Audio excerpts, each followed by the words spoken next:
is just outside Oxford in the United Kingdom. No one's heard of Wallingford, so anyone who comes from Wallingford will say, I'm from Oxford, because no one knows where Wallingford is. But Wallingford's a bit more famous now, because if you've ever watched Midsummer Murders, no? John Nichols? Okay. Well, Midsummer Murders is quite a popular rural crime detective regional show that's exported to America, doing very well. And a lot of the scenery that makes up Midsummer is actually filmed in Wallingford. So to make us really famous, Agatha Christie, who I know you've all heard of, she's buried just down the road from now. What I'm going to read for you tonight is a story from a much maligned genre, the literary mashup. Now, obviously you've got Jane Austen, Pride and Prejudice versus Zombies, and others. I'd like to think I'm the first person to have done a Daphne du Maurier and H.P. Lovecraft. So, do we have any Daphne du Maurier fans in the room?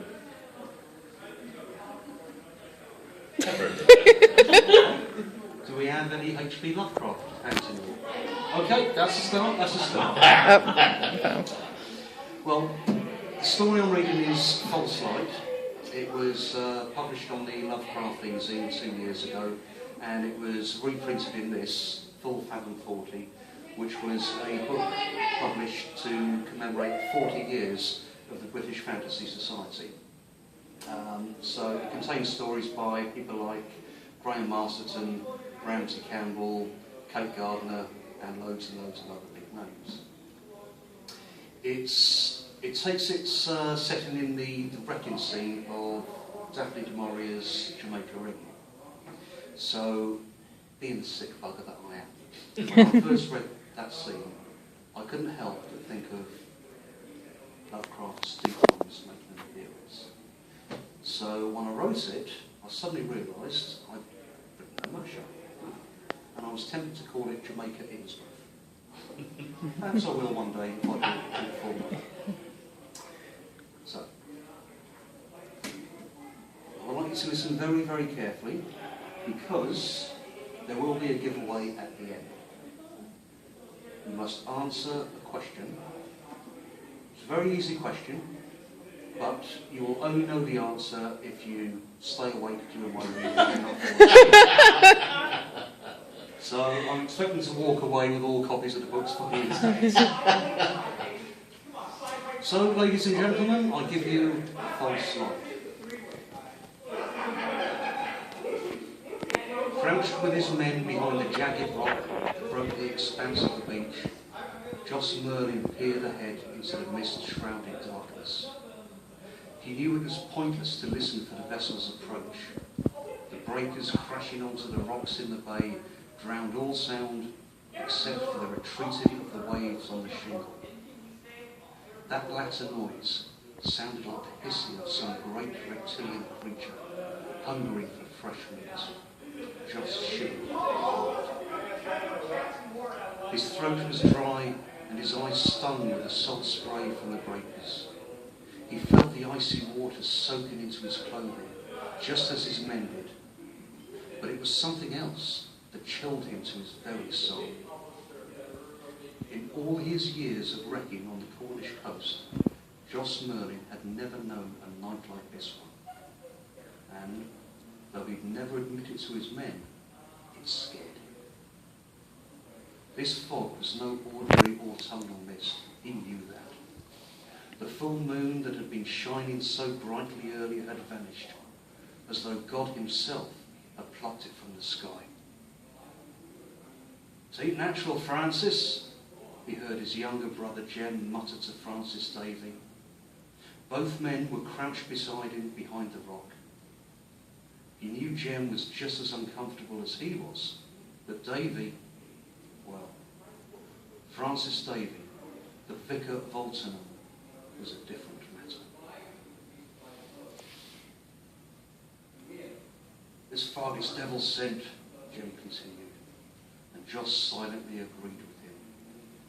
Davy didn't. "This mist is a boon to us all, Jem. It is proof that our Father provides. Joss shivered at the vicar's words. They sounded almost as reptilian as the waves retreating over the shingle. He kept his eyes dead ahead, not to see the approach of the vessel that Francis Davy had promised would come this very night, but to avoid the sight of the vicar's white skin and piercing red eyes. Even in this darkness, they seemed to glow with an inner luminescence, like one of those strange fish-like things Jem had seen landed along the coast last summer. Something that had no right to exist, that Francis Davy had claimed to have come from some unfathomed part of the ocean where sunlight never fell. He had taken it away, claiming it was proof that God's power was everywhere, even in the pitch darkness of the watery abyss. And God alone knew where it was now. Joss shook his head and concentrated on the unsettling blend of white mist and pitch moonless night before him. The only thing that scared him more than the fog this night was working alongside the albino, Francis Davy.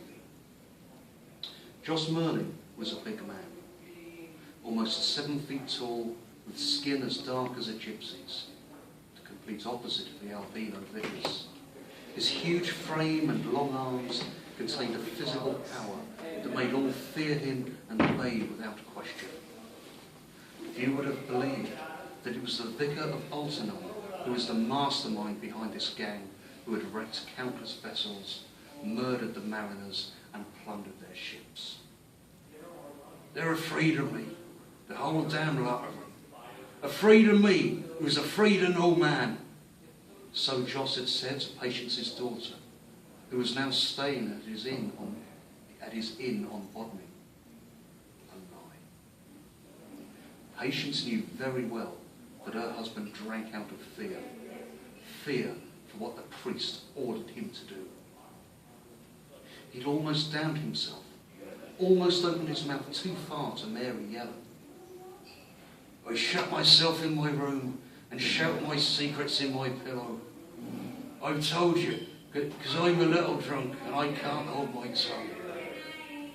Thankfully, he wasn't too drunk. He'd caught himself just in time. I'm not drunk enough to lose my head. I'm not drunk enough to tell you why I live in this God-forgotten spot and why I'm the landlord of Jamaica Inn. All the same, he'd have to watch her very closely. Mary Yellen would be trouble, he was certain. Joss turned to his right and saw the dancing star in the darkness. He grunted in approval and relief, knowing that soon it would begin. Because this was no star. It danced and swayed in the wind because it was a false light. A lantern held aloft by one of his men on the highest part of the cliff that sloped to the sea. A beacon of lies and falsehood, one that promised deliverance from the ravages of the hungry sea, offered him shelter and safety, and instead delivered only death. See, it comes! Francis Davy cackled in glee, pointing a skeletal finger to the new light, dead ahead of them in the storm-tossed bay. This new pinprick of light did not dance like the false light on the cliff top. It dipped, remained hidden for a while, and then would rise above the blackness of the invisible breakers as though clawing its way to heaven. Soon the mast light of the ship grew larger and closer to that of the cliff. One compelled the other, a moth summoned by a candle. Soon they would be a pair of shining white eyes in the mist. This was the vessel that Francis Davy had promised. This was the square-rigged brig in Boca. Joss Merlin held his breath as the vessel made contact with the treacherous rocks of the bay. And now, the ear-piercing shriek of timber splintering, of square-rigged masts and spars twisting and breaking, the triumphant roar of the sea, breakers crashing onto the deck and washing away those mariners that clung for dear life to the slippery, sloping surface. His men waited for his signal. His huge arm was raised aloft, a bear's paw ready to strike. They stared quizzically at him, wondering why that arm trembled. It was a sight and a sound he had been used to since childhood, when he was first initiated into the art of the wreck. The sound of a vessel dying, murdered by the sea, was always accompanied by the human screams of despair from the men on the ship. But this time, not one screamed. Not one. Shapes bobbed in the tide, hands raised as if in supplication, but still no noise. His hand trembled again. The albino vicar stared at him and muttered angrily, "Why do you hesitate? Give the order!" His hand fell. As one, the men of the gang ran screaming like maniacs past the jagged rock and waded waist deep into the breakers. For once, Joss Merlin stayed. Always the first to lead his men to the spoils of the scene like a victorious general, always the first to bring his club crashing down on the head of the first mariner thrown onto the beach, this time he remained behind the rock. "Not joining your men, Joss?" The vicar's words were delivered in a suspicious tone.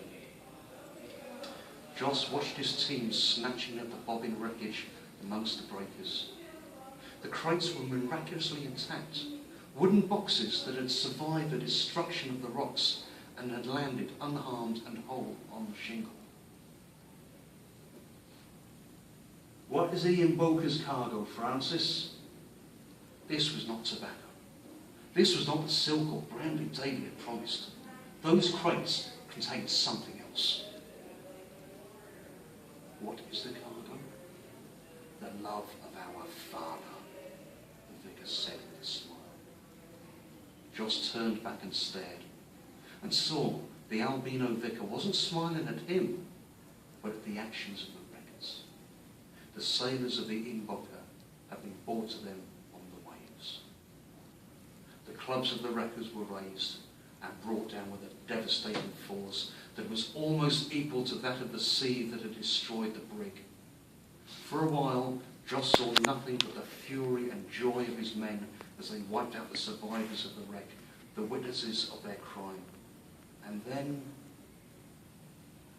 Joss started, saw the baffled expressions of his men.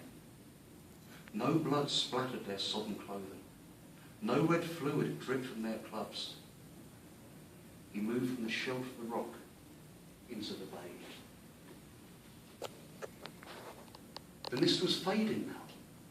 The icy chill of the autumn night fading as dawn cast a weak light upon the carnage of the bay. Joss Merlin stared in horror at the crushed and pounded skulls of the things that had crewed the Imboka. These were human in shape only. They had